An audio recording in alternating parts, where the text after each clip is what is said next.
Super excited to have one of my closest friends on the podcast today, Derek Gaskins, DG. You know, Kobe had a hell of a brand with Mamba. LeBron has his own brand. Luka has a brand. All these other folks have brands. You know, people are in the zone, right? Even when Steph Curry comes out pregame and he does his warm-up shots and it's a big festival and fanfare. So what's happening right now in sports that's really exciting for you?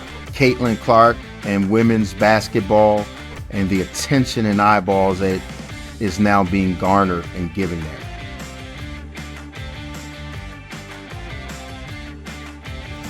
Hey everyone, welcome to the Think Tank. I'm your host, Trey Holder.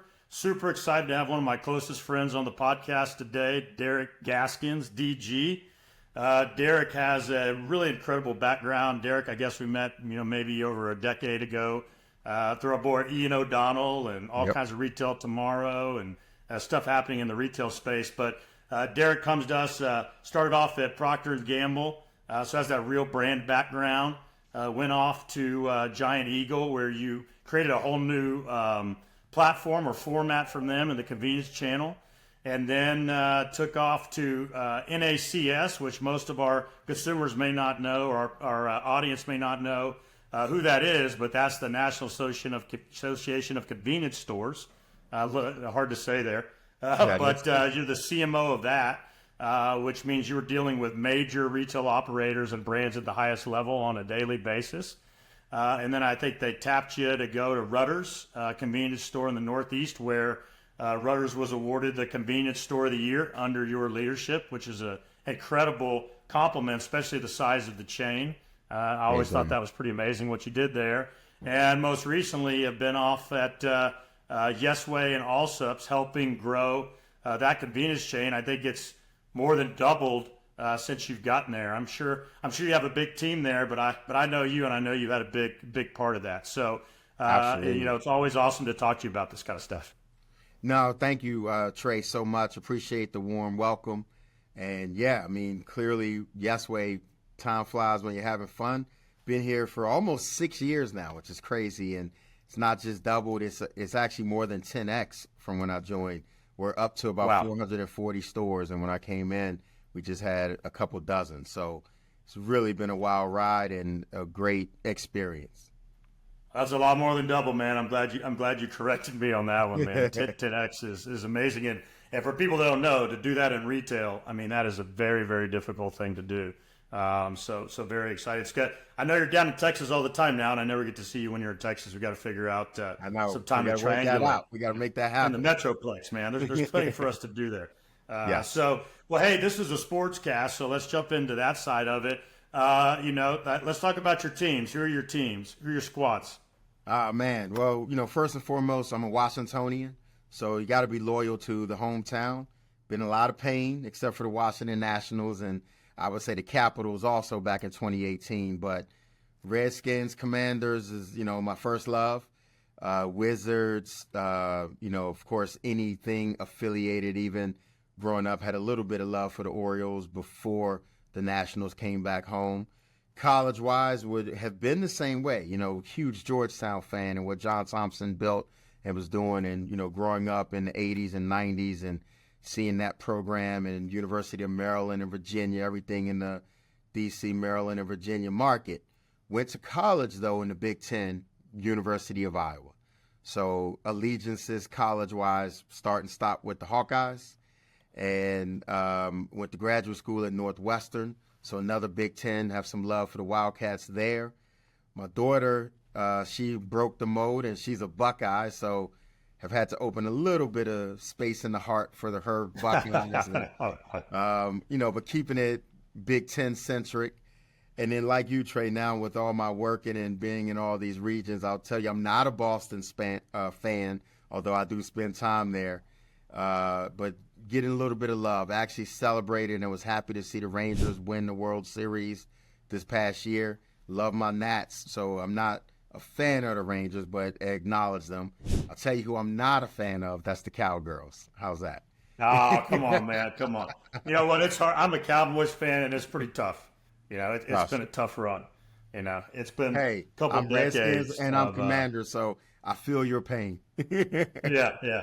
Man, remember when the NFC East just used to rule the world? We were the beast Those of were the the East. days. The early '90s, man. 4 Super Bowls in a row in the NFC East. So, Yes, sir. by the way, when you were up there with the Wizards, did you watch Jordan play any of his last games up there? I did. Like I was actually fortunate in that when I was finishing up grad school at Northwestern, had a chance to see him with the Bulls, and so with his second three-peat, and just seeing the GOAT at the top of his game, and of course being a Washingtonian. Even with the Wizards, I mean, it's easy now for people to act like that was a failure, but being there and knowing what he was transforming with that franchise, it was remarkable. I mean, he had games he was dropping 40 and 50, even as an old dude that had taken 3 years off and came back. And he certainly got Rip Hamilton and Gill and some of those young guns ready for what would come later on once he retired for good, let's say. Yeah, well, that's awesome, man. That had to be amazing. I had, seeing a legend at any point in their career is pretty awesome to see. I remember I saw Gretzky score a couple goals against the Stars. That was a pretty awesome experience. I'm not a big hockey guy, so that was one of my few hockey experiences. I was like, I don't know if I need to go back. I think that I don't think I'm gonna be able to beat that opportunity. Never beat so, that one. Well, let's kind of jump into some other stuff here. So, as been a brand, a retailer for a really long time. Tell us a little bit maybe about a campaign, that you've run in the past with an athlete or a team that you really enjoyed, and maybe kind of a behind the scenes there, and was it a success? Excellent. Yeah, I mean, for that, I'll actually go back to Giant Eagle and spend a lot of time in Pittsburgh and some of the neighboring cities of the Rust Belt. Giant Eagle had stores also in Cleveland and Akron and Canton. We were growing into Columbus, Baltimore, Frederick, Maryland, and some of those northern suburbs on the western fringe of Maryland as well. But we were the official supermarket as well as the official convenience store of the Pittsburgh Steelers and the Pittsburgh Penguins. And I'll say I put both of those partnerships up there as really best in class. And I'll highlight the Steelers because that one has taken on legs. And, Heinz, another great Pittsburgh-based institution. I know in the past couple of years, there was some acrimony around the Acrisure Field. They used to be Heinz Field, and how they came in and bought those naming rights. But the partnership between Giant Eagle and Heinz and Gecko and Heinz, it went far deeper than just naming rights on the stadium. And, today everyone thinks about the Heinz Red Zone and how that stadium, whenever the team would get inside the 20, ketchup bottles on the Jumbotron would tilt. You could see the ketchup coming out. It's a cool visual, right? But the big piece why I think it was one of the most successful campaigns is in the stores, the activation. In the center of every Giant Eagle in that middle aisle, there would be a activation zone where general merchandise, there was Steelers branded and licensed apparel that we had the right to sell as part of our official designation, and other sponsors. So Heinz, of course, all of their family of brands and products, but even Pepsi or other brands that came on, it would be merchandise together, it would be theatrical, and it was a store within a store where that would be the Heinz Red Zone inside of the supermarkets or inside of the convenience stores. So you could tangibly show how this activation sold more products. And I think every good marketer that's involved in sponsorships and sports sponsorships, the holy grail is to show this is giving me incremental growth. It is driving more profitability, more sales, more revenue, and this was a way to show it. Yes, we had tickets and the hospitality aspects, but activation has been something that stuck with me since. So that was so successful that even now when I'm doing partnerships, and we have a big one with Texas Motor Speedway, was looking for ways to bring that alive in the Allsups and Yesway stores to make more money.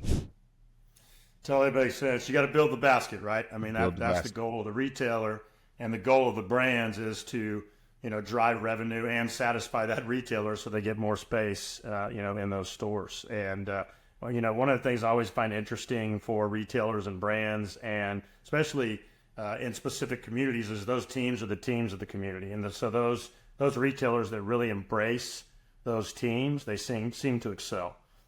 Which is really, I find that really interesting in the college space, because when you think about it from a pro perspective, how many markets are there with pro teams, right? Right. 20, 30 markets.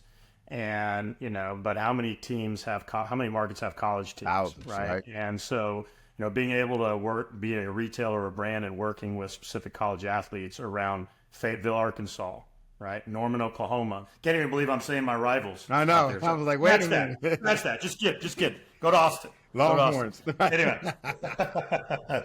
So, well, hey, you just mentioned Texas Motor Speedway. So maybe I know at Yesway also, if you guys have been working with NASCAR a little bit or working with the Speedway, maybe you can share what you're doing there. It's good lead in. Yeah, we'd love to. So we are the official convenience store of Texas Motor Speedway and NASCAR, with Texas Motor Speedway also in Austin, Trey, which is interesting, one of my favorite tracks in the world, Circuit of the Americas, COTA. They also run those races there. And so we just had a NASCAR race down in COTA last weekend, had the whole team down there. We activated. We have a fan zone that's on site. We fed the media, so we brought in world-famous Allsup's burritos and some of our Yesway and Allsup's private label snacks and chips and candy and all of that good stuff, and gave away Stanley-style Allsup's branded mugs and did one of those. And, part of our activation is we have brought in other partners. So similar to going back to Giant Eagle with what we did with the Penguins or with the Steelers, we've been able to bring in Coke, being a huge partner for NASCAR and a huge partner for TMS and COTA. And I'm selling cups right now in all of my stores with some of the Coca-Cola official drivers. These are accretive. They're higher retails than what our normal cups are going to be. And we bought in a couple 100,000 of them. We're selling them in all 440 plus of our stores and selling out. So, that's a easy, low-hanging fruit value add. Texas Lottery, another big partner for NASCAR and for TMS and for COTA.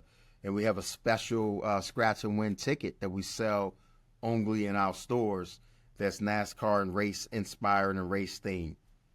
Another great activation partner, way to bring it alive and, put some seats and butts too. So one of the big incentives the lottery is going to give one of my managers that has the greatest lift year over year for next year's race, they're going to put them in the suite with all of their team members, family and friends, and stock it.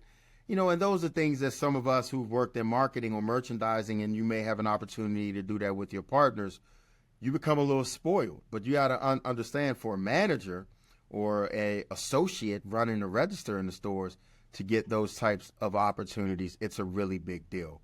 So, yeah, NASCAR have been impressed with the access to drivers that you get at the COTA race. Michael Jordan was there. He's affiliated with 3 different race teams.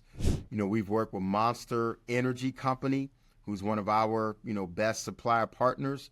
And, of course, Tyler Reddick and Ty Gibbs. Bring it back to my Redskins. Joe Gibbs' grandson, he drives for them. He came in 3rd, actually, in COTA.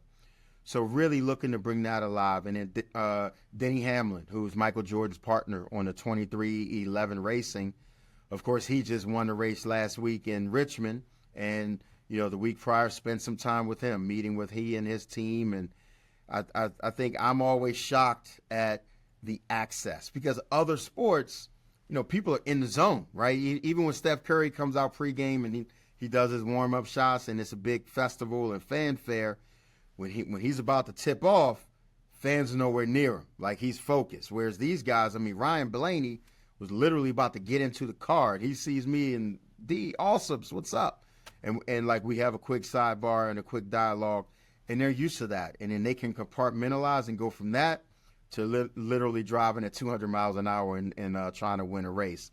So have been, enthused with the NASCAR partnership. I'm a motorsports fan in general. I like motocross. I love F1. Have always liked F1. I'm a car guy. So, even back in the day when Michael Schumacher was driving, or, looking at Alfa Romeo and Aston Martin and some of those storied legacy brands, and Audi's coming back, and, all of those things. But I think NASCAR gets it. They understand their fans. They went through some trouble, as everyone knows, with Bubba Wallace and some of the racial challenges that he had. But now you go there and it's diverse. The fan base, I saw more Jordans than cowboy boots. I laughed about that. I was like, here we are in the heart of Texas.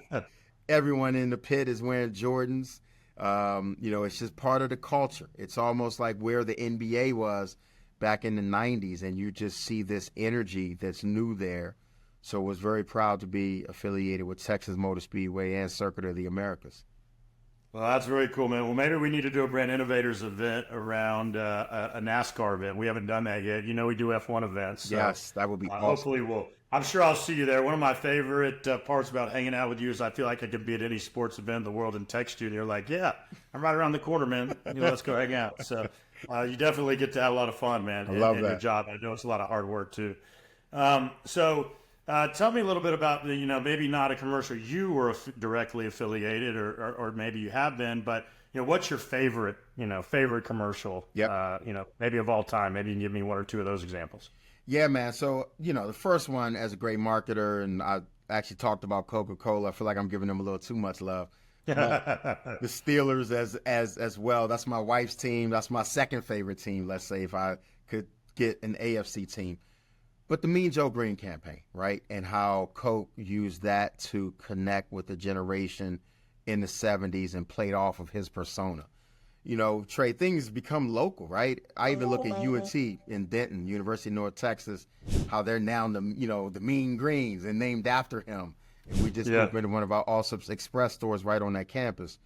But that campaign, man, that commercial is phenomenal, right? When you think about the era and the time and even going there on a racial basis. Like they had a black athlete that instilled fear in people and a young white kid that was not scared. That was, able to get his jersey and give him a Coke, and it was heartfelt. Fast forward, and Troy Polamalu did a new version of that for the new era, right? I think that was in 2010 or 2012 or somewhere around there. So that has legs. It's to, Coke, one of the best advertisers of all time. I would give one that hits a little closer to home, though. My brother is Henry Q. Gaskins, and he was the VP of marketing at Reebok. And he launched the RBK brand, the I3 brand. He had the courage to sign one of my favorite players, Allan Iverson, to a lifetime deal with Reebok. Doesn't seem risky now, but at that time, unprecedented. Remember, it took Governor Wilder to pardon Allan Iverson before he could even go back to Georgetown. The Thompsons are family friends, and Big John, he's a legend. He's an icon. May he rest in peace. But he was friends with my parents. My brother went to Gonzaga Catholic High, same place that Caleb Williams went for his high school. We talk about the Catholic school mafia. This is an inner city, all boys Jesuit Catholic school. John Thompson's sons, John Jr., Ronnie Thompson, both went there. And so a lot of connections. And with Iverson coming out, my brother saw what his impact was or could be. Let's say he envisioned what it could be. And I think that RBK, Only the Strong Survive, and I Am Who I Am, when you think back to when that campaign dropped and Jadakiss is dropping bars and rapping, and it's just Iverson dribbling in stark black and white, the cornrows, what those shoes represented. To this day, it's still second to Jordan. Kobe had a hell of a brand with Mamba. LeBron has his own brand. Luka has a brand. All these other folks have brands. The I3s and those questions with the Q on the back of them that my brother helped come up with when he was at Reebok, I would have to say that moment right there, that commercial, what it meant for hip-hop, for the culture, what it did for the game, changed everything. And a lot of what we see today has its origins in that. And, that was back in, 96 or 97? So, it was radical. Yeah. No, that's very cool. Awesome. And I got to get your brother on the podcast at some point. I've never met him before, so we got to at least meet him. I know he's a legend. Love to get you on here. Yeah. So what's happening right now in sports that's really exciting for you? I did mention that I'm a Hawkeye, so I would say that the phenomenon that is Caitlin Clark and women's basketball and the attention and eyeballs that is now being garnered and given there, right? As a Hawkeye, I'm the first to say we made it with Vivian Stringer. I mean, she's one of the best coaches ever. She went on to Rutgers. She came from Cheney, and she was coaching us. And I remember back in '93 when Iowa women made their first Final Four. So Iowa women's sports, field hockey, volleyball, right? In the Midwest, you have these programs, and I know it's now popular. So everyone's like, wow, the women's basketball team sold out the football stadium, or the Nebraska girls basketball team sold out their football stadium. Those niche sports have always been huge. Even at Northwestern, like the women's field hockey and lacrosse teams are like, granted, Northwestern has won a lot of championships in most sports. So we won it in those. The fan interest off the friggin' charts. But Caitlin's taking it to a whole different level. Last year, I had the good fortune, and like you and I joke, Trey, because we're lucky to go to big sports events. So I was going to the men's Final Four in Houston when I found out the women's was going to be played in Dallas. Well, that was close enough for me to drive back and forth. I tell you what, I was more interested in the women's Final Four. And so Caitlin and the girls got back to the Final Four for the first time since '93. They took down South Carolina and Dawn Staley and that undefeated team. It's one of the greatest games and things I've seen personally in attendance in my life. I mean, that was phenomenal. They lost to the Lady Tigers. I was happy, though. It was a big moment. And, I felt like I was part of something. You could sense it. And then driving down to the men's, not that it's March Madness, right? So it's still one of the biggest things ever. But I could tell that what I witnessed with the women was palpable. This year, it's gone to a whole nother level. The Elite Eight and what has transpired and just the star power. I think Charles Barkley said it best. Charles was like, I love basketball. He's like, I can't name 5 men's college basketball stars right now. He's like, I can name 20 girls. I never thought I'd see a moment like that in my life. And, seeing what Caitlin is doing and Juju was doing at USC and Paige at UConn and Angel Reese at LSU, and just the moment the sport is having, I think, and what that means, where I don't think I've ever seen little boys lined up to get a star female athlete to sign something. And I'm not saying that to be sexist or to be provocative, but as great as the Williams sisters were, you name FloJo, we'll go all the way back to that, or whomever, that was largely resonating with other women. Even in the 90s, when Iowa Hawkeyes made it to the Final Four, or the UConn, the great teams. Now, total crossover. I mean, Caitlin is almost as big as Steph Curry. That sounds almost ridiculous to make that statement, but it's true. I was back in Iowa in early March. It was going to be her last home game ever. I pulled out every string I knew, damn near waiting in line and camping out to go to that game. It was that big. So I think, that moment right now and what's happening in sports and for what that can signify to leveling the playing field. We always talk about sports as the ultimate meritocracy. And I think now it's going that extra distance where, yes, it is a woman's sport. It's not her playing in the Big Three as Ice Cube has offered her. It's nothing along those lines, but it's people loving sports for what it is and looking past gender, looking past race, and seeing excellence and celebrating it. Yeah, well, great answer, and there's no question there's a huge wave coming right now. Like you said, like last year, you were there, you saw it live. It's palpable now, right? You can really see everything coming through. We've been fortunate enough at our Brand Innovators event at Super Bowl. We had Sue Bird up on the stage talking about the difference between now and then, and there's always been fans for sure, but I think. Right. Now that the media is really grasping it, media is really what drives a lot of things. I mean, let's be honest, is building awareness.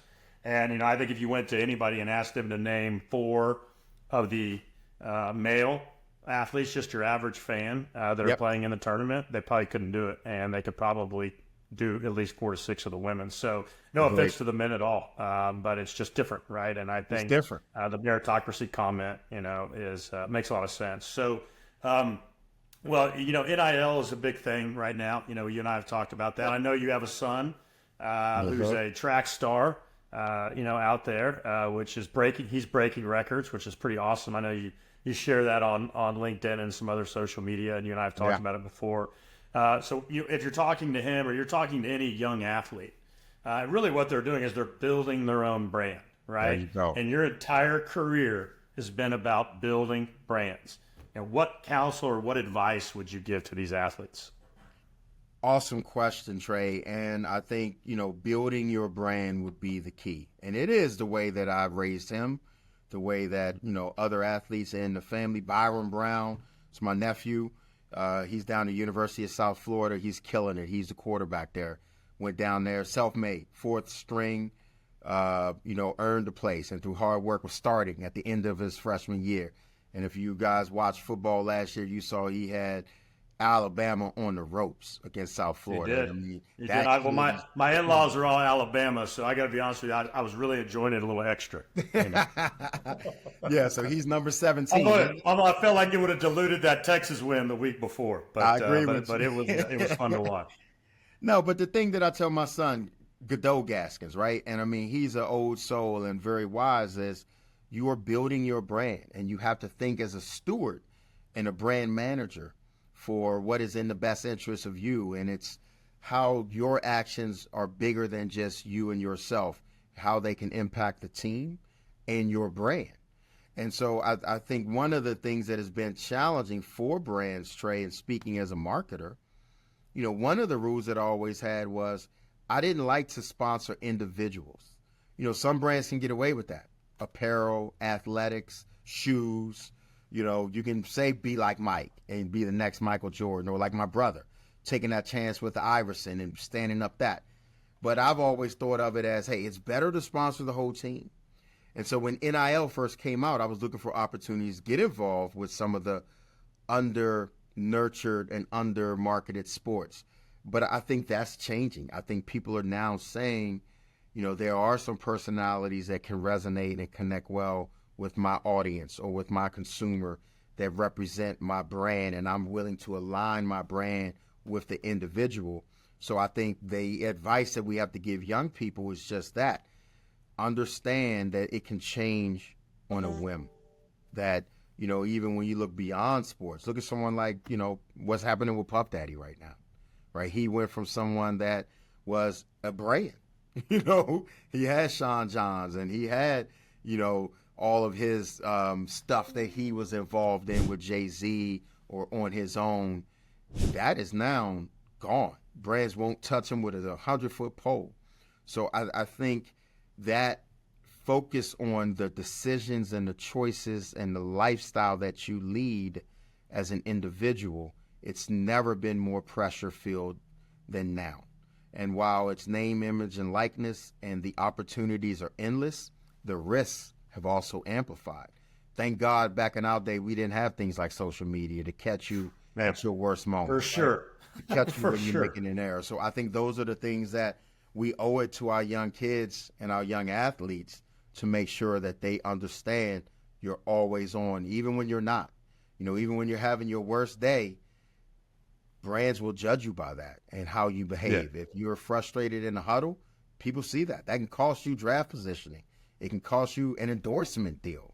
Think about that. That's pressure at a whole new level. Yeah, it happened.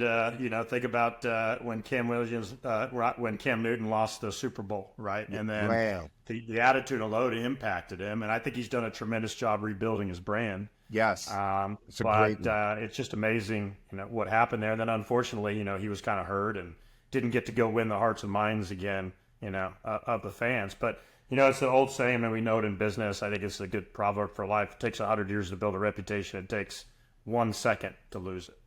And when you lose it, it takes another 100 years to build it. It does not happen easy at all. So anyway, I'll end with a bold prediction. What's your bold prediction, DG? What do you got for us? All right, bold prediction. I did start that I'm a Redskins and Commanders fan. Let's say Washington Commanders. There we go. Here we go. All right, I'm all ears. We will win the NFC East and get our rightful title back. We got Dan Quinn that we took from the Cowboys as D coordinator. And I think he has brought some leadership. Yes, I know it's early in the season, but I'm looking at it and some of the moves that they're making and their positioning. I think we are going to shock the world and not only win the NFC East, but at least win one, if not two, playoff games. Super Bowl prediction. Well, hey, as long as Dan Quinn doesn't run into the Green Bay Packers, man. I saw what happened there. Ouch. That was rough. That was rough, tough, man. That was I thought we had something this last year. Yes. You know. But hey, congratulations on Dan Quinn, though. I do think he's a phenomenal coach. Congratulations on an amazing career. I mean, literally every day you just keep doing more. Honored to be your friend. Learn something Likewise, every single time we spend time together. And I can't wait to see you on the circuit here pretty soon. Iron sharpens iron. Thank you, my friend. Appreciate you so much. Thanks, brother.